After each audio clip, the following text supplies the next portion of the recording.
I'm going to point to my least enjoyable NFL moment as my welcome to the NFL moment, because that's also part of the story.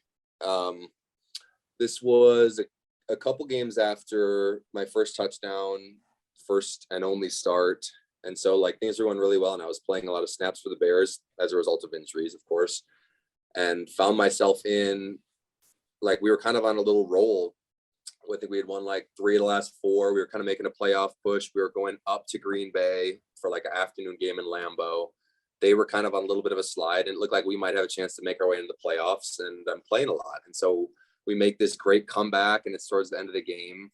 And, you know, I have a catch on the final drive, marching on the field. We're down 8 points, and like time is expiring. We're kind of in the range for a touchdown. And so they put me out there for this last play of the game, which is never something you really can practice because it's just always chaotic, and, you know, don't be the one to get tackled with the football in your hand.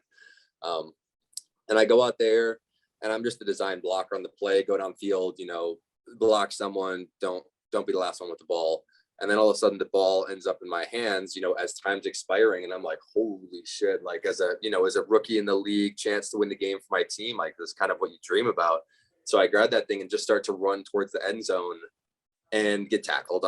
It's not college anymore. I can't outrun anyone. And, you know, at the last second, I'm trying to flip out the ball to someone. Well, it just so happens when I go back to watch film, like there's 2 wide open people outside of me. Had I given them the ball, they would have just walked in the end zone, and we would have, you know, potentially tied the game, gone to overtime. Who knows what would have happened after that? But none of it happened because I wasn't able to get rid of the ball, and I didn't see them. And of course, that's not a play that you can ever practice or rehearse, but that didn't change the fact for me that I had let my team down. And then on the other hand, it didn't change the fact for the fans that I was the reason we didn't win this game. And so that was my first experience of like, you know, I have this like amazing relationship with the Bears fans, but of course it can turn on an instant because they just care about the team and they want to see them win, and they expect more from the players, and I expect more from myself too. So to go through this moment, like where I'm already so down on myself on the play, my teammates are down on me, and then also I get on my Instagram and there's hundreds of comments and messages,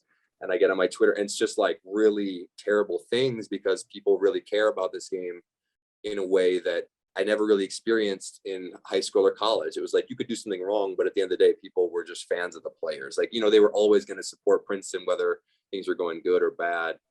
And it wasn't the case. And so that was like the first moment, like, whoa, it can be so good, and the fame can be amazing, and the love and support you get can be such a fun addition to the game, but it can turn really quickly and become like really hateful and resentful. And thankfully there haven't been any more moments like that, and people forget in due time. But I remember how down I was on myself already, and then to just feel the full impact of everything else was like, wow, that was, yeah, definitely a low point in my athletic career, the low point. Wow.